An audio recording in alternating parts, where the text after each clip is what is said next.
Hello and welcome. My name is Alan, and in this video we are going to talk about corporate greed and how pervasive, how much a vile part it is in our society, in our lives, because very much it hurts people. It can outright kill people. They often bribe to be allowed to do what they do in something called lobbying. But yeah, we're going to start off here with a couple quick videos. I'm sure you're all familiar with the Boeing incidents. It was recent, but yeah, Boeing had an incident where it was killing. Nope. We've had multiple whistleblowers come before this committee and allege that Boeing is cutting every possible corner on quality and safety, not just in the past, but now. They've alleged that you've eliminated safety inspections, that there are fewer in quality and there are fewer inspectors doing quality inspections out there. They've alleged that when they rate. I hate that shit. Stop putting AI sound effects into your videos. We don't need that stupid shit. Anyway, this is from Global News Express 168. The short video is here. But yeah, I hate AI sound effects added to the videos. It's unneeded. But I'm not here to talk about AI. We're talking about corporate greed. Profits they praise over people. Quality issues and concerns, they were reassigned, they were retaliated against, they were physically threatened. That doesn't sound like attention to quality to me. And yet you're getting paid $33 million a year. It's extraordinary. Senator, we have increased our quality inspectors significantly. How much has your stock price increased while you've been at Boeing? We've had multiple. Yeah.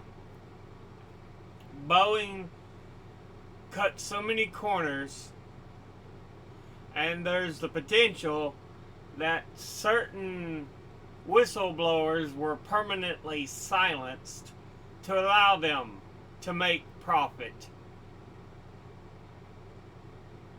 I don't know how many of y'all remember that, but yeah, that was a pretty big scandal not that long ago. Here's a video from Robert Reich, or Robert Reich. I'm not sure how it's pronounced. Sorry, Robert.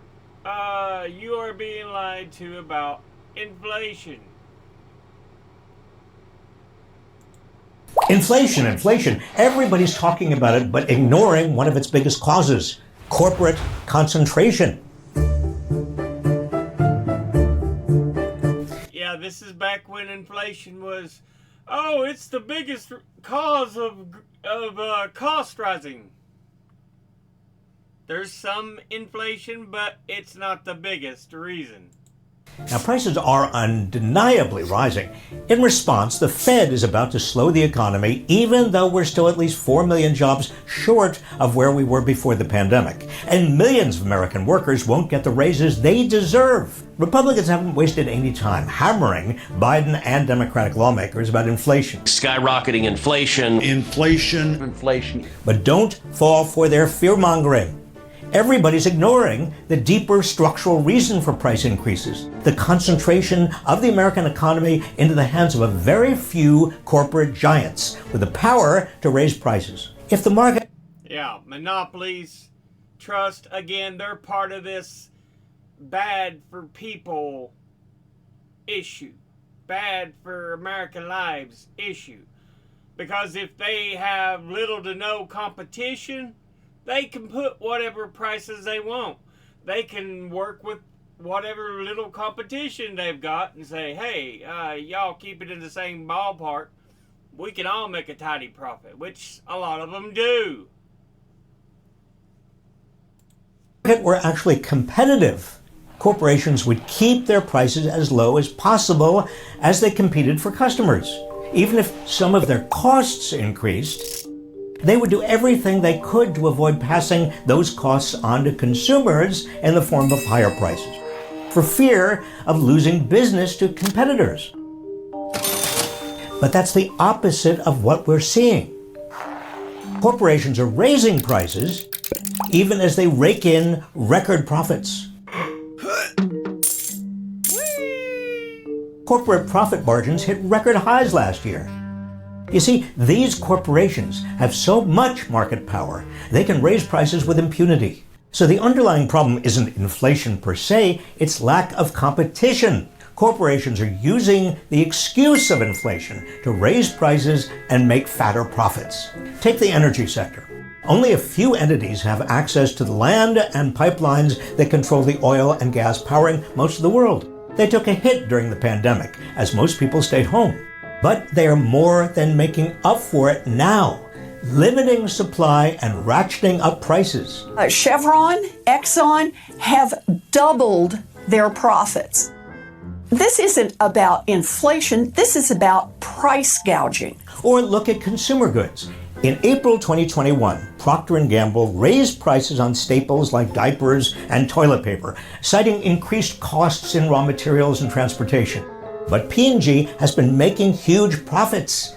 After some of its price increases went into effect, it reported an almost 25% profit margin. Looking to buy your diapers elsewhere? Well, good luck. The market is dominated by P&G and Kimberly-Clark, which not entirely coincidentally raised its prices at the same time. Another example, in April 2021, PepsiCo raised prices, blaming higher costs for ingredients, freight, and labor. It then recorded $3 billion in operating profits through September. How did it get away with this without losing customers? Pepsi has only one major competitor, Coca-Cola, which promptly raised its own prices. Coca-Cola recorded $10 billion in revenues in the third quarter of 2021, up 16% from the previous year. Food prices. Yeah. It's basically Pepsi and Coke. There are other groups out there, which is why for a long time, if I was going to drink cola, the company I would reach for is RC. People can talk about, oh, blah, blah, blah. No, fuck Coke, fuck Pepsi. They're corporate monsters. They have been price gouging the people for the longest time. We need third, fourth, fifth, sixth, seventh, options. But like our government, it's a two-party system for so much of what we do in life. There's no real choice in America, the land that's supposed to be about choice. Are soaring, but half of that is from meat, which costs 15% more than last year. There are only 4 major meat processing companies in America, which are all raising their prices and enjoying record profits. Get the picture? The underlying problem is not inflation, it's corporate power. Since the 1980s, when the U.S. government all but abandoned antitrust enforcement, all American industries have become more concentrated. Most are now dominated by a handful of corporations that coordinate prices and production. This is true of banks, broadband, pharmaceutical companies, airlines, meat packers, and yes, soda.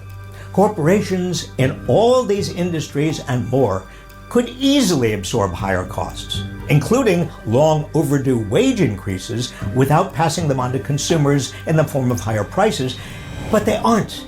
Instead, they're using their massive profits to line the pockets of major investors and executives, while both consumers and workers get shafted. How can this structural problem be fixed? Fighting corporate concentration with more aggressive antitrust enforcement. Biden has asked the Federal Trade Commission to investigate oil companies, and he's appointed experienced antitrust lawyers to both the Federal Trade Commission and the Justice Department. So don't fall for Republicans' fear-mongering about inflation. The real culprit here is corporate power.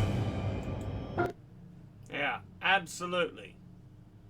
And it's only going to get worse. It's been this way for a while, since Reagan really just untied any sort of regulation to corporations and said, "Go wild!" Well, they've gone wild fucking over the people, fucking over the populace. But yeah, corporate greed is costing you money. This is from Cap Action, or the Center for American Progress Action.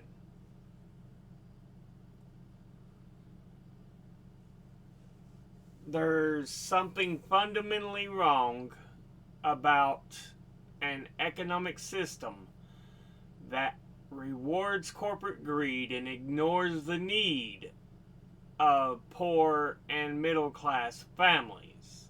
A growing middle class is essential to a stable democracy.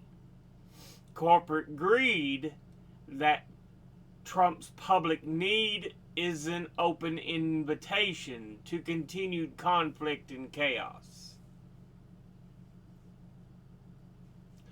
Wage increases, labor cost, and inflation. These are just some of the excuses the CEOs of the biggest corporations in the world have trotted out to explain their recent price increases.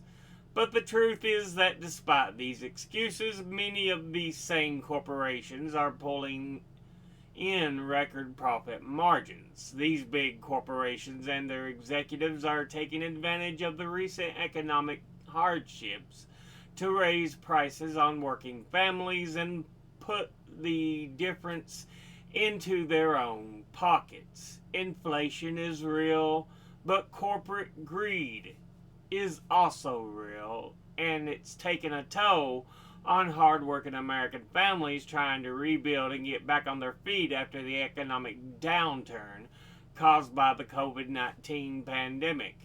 Corporations making record profits off the back of American workers is unacceptable.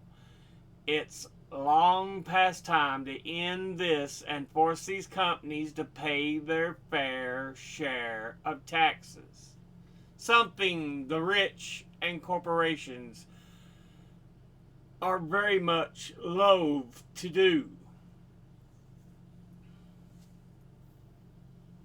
That's why this time with Republicans, they put the burden of paying taxes on the poor.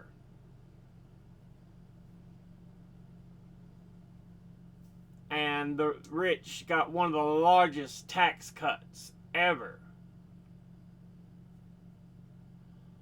But yeah, CEOs making bank and while blaming workers for hiking prices.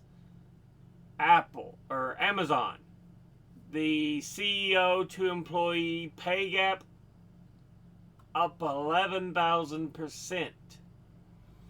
They blame higher prices on wage increases. Apple, the pay gap up 464%. And they blame higher prices on labor cost.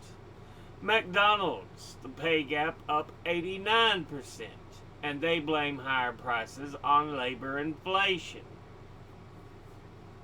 And Starbucks, pay gap is up 30%. And they blame higher prices on labor cost. You know, labor wage, it's all being blamed on people, even though the people are the ones who are getting screwed. Just so they can make more money. Yeah.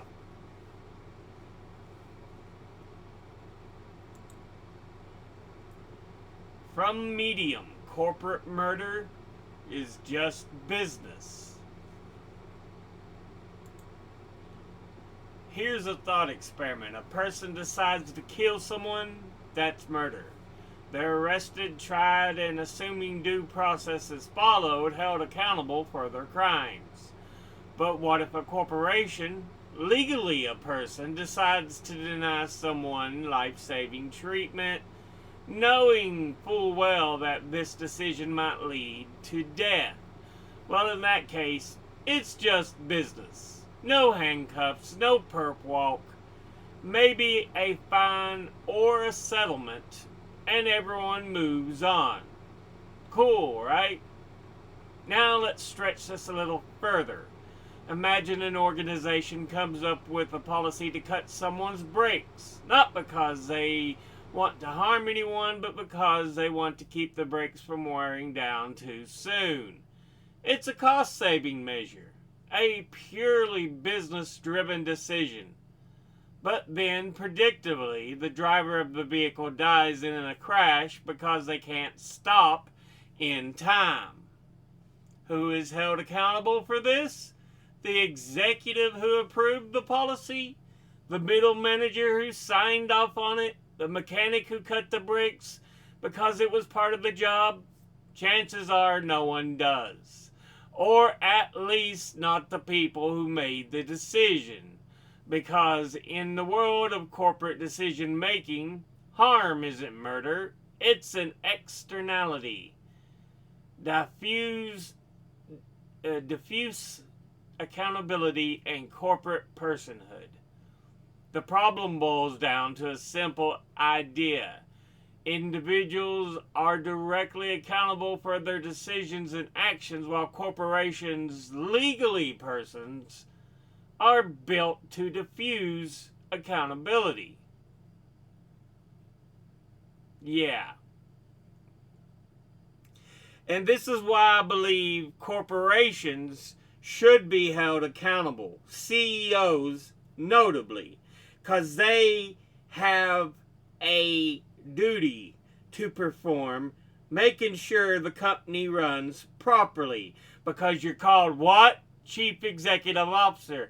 Although in today's society, they've made it that their only duty is to grow profits. And that shouldn't be the case. Your job should be able to make the company run properly so people's lives aren't affected. But they don't think about that. That's not something that's brought to the forefront. And it's something that needs to be brought to the forefront. There's a lot more in this, but yeah, just even in the beginning, we can see so much of how for corporations, if a person dies, hey, it just happens to be a part of business. No, you should be held guilty for their murder. Let's look at other disasters where corporate greed has killed people. The Upper Big Branch Mine disaster 2010 in West Virginia. Massey Energy. Roughly 1,000 feet underground in Raleigh County, West Virginia, at Massey Energy's Upper Big Branch coal mine located in coal. Of the 31 people on the site, 29 were killed. The coal dust explosion occurred at 3:27 p.m. and the incident was the worst in the United States since 1970, when 38 miners were killed in the Finley Coal Company's number 15 and 16 mines in Hyden, Kentucky. A state-funded independent investigation later found Massey Energy directly responsible for the blast. The Mine Safety and Health Administration, MSHA, something you'll hear a lot if you're in coal country, released its final report on December the 6th, 2011, concluding that flagrant safety violations contributed to the explosion. It issued 369 citations at that time, assessing $10.8 million in penalties. Alpha Natural Resources, which had bought Massey Energy in 2011, settled its corporate criminal liabilities with the U.S. Attorney for $209 million. Investigation of possible personal criminal liability continues, with one former superintendent, Gary May, who pled guilty in March of 2012 and confessing to conspiring to impede MSHA's enforcement efforts. In April 2012, co-producer Alpha Natural Resources Incorporated, the owner of the mine at the time, said it will permanently close the Upper Big Branch mine in West Virginia. Former Massey Energy CEO Don Blankenship was convicted in 2015 of a misdemeanor, conspiring to willfully violate safety standards, and sentenced to 1 year in prison. A misdemeanor, 1 year in prison, 29 people killed.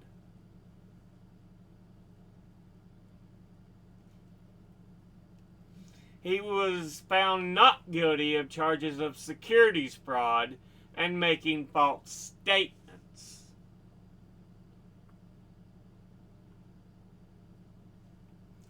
If you held them much more accountable for people's lives, they'd be more cautious about what they do, more inclined to think of consequences, more inclined to think of safety, more inclined to think of doing better so that people don't suffer. But we have a society that don't punish corporations,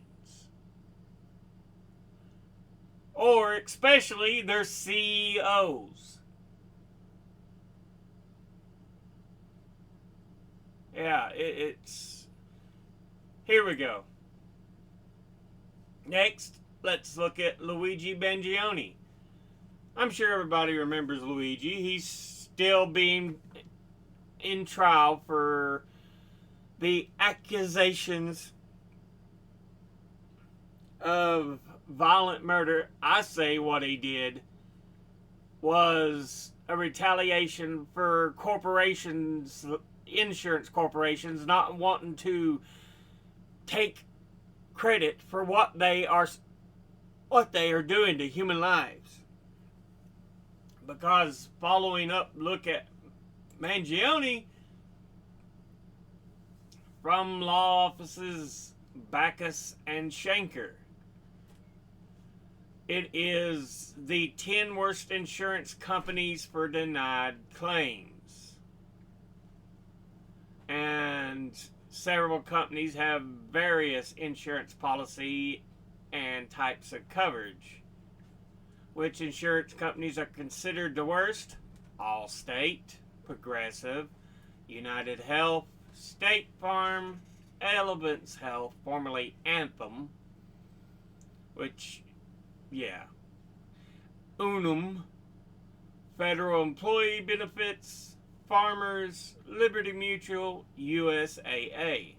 Yeah, insurance, again, another one of these businesses where they will put human lives at risk for their corporate profits. It's just how it is. You know, here's from Ankin Law. Life-saving treatments denied. Insurance companies are killing people in the United States. And we know this. We've seen this. There's several things. I'm just using law offices because they like to list them out and point it out as a way to get people to file lawsuits. But the truth is, yeah, a lot of what is pointed out here is very much factual. And they'll sit there and deny life-saving measures because we're trying to cut costs. And it's like, seriously?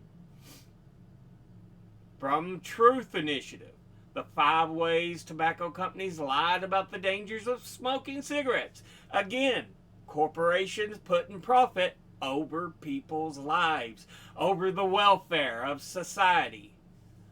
Tobacco companies falsely deny that they can and do manipulate the level of nicotine in their products to create and sustain addiction, and have been making this claim since at least 1954, which we know is a complete and utter lie. Tobacco companies falsely deny, distorted, and minimize the link between cigarette smoking and disease, even though they internally recognize its existence.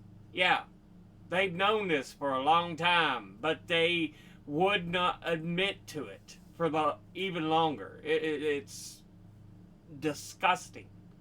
Tobacco companies concealed evidence and publicly denied that nicotine is addictive. Tobacco companies falsely marketed and promoted low tar and light cigarettes as less harmful than regular cigarettes and keep people smoking and sustain revenues. And tobacco companies internally acknowledge that secondhand smoke is hazardous for non-smokers, yet they gave false and misleading public statements denying the fact. You know, again, another fact. Profit over people is how these corporations believe. And that's why they need to be held more accountable. If they're held more accountable, they'll be willing to think, maybe we should do what's actually right for people instead of focusing on making larger profits. But yeah, and one of the biggest causes of this, lobbying. These companies are able to just go before Congress and say, yeah, we'll pay you so much, or we'll do this so much, help you make a decision. It's bribery, pure and simple. I mean, we could look at this. Federal lobbying spending reached new high in 2024. Top performing lobbying firms report finds. And we show this chart right here since 2014 and how it's jumped so much. It's sickening. It really is. So disgusting. But, yeah, I wanted to show y'all they don't care. Corporations are not your friend. Don't ever think that if you have that ideation. They have never been your friend. They will put their profit over your lifespan, over your health, or they'll definitely put their profits over just trying to be able to pay for everything. But yeah, we'll go ahead and end this episode there. As always, educate thyself. Think, read, study, learn. Someone tells you something you have trouble believing, ask them to cite their sources. I'll be putting these links and sources in the description box below the video. Thank you all for watching. I'll see you all in the next one. Until then, later.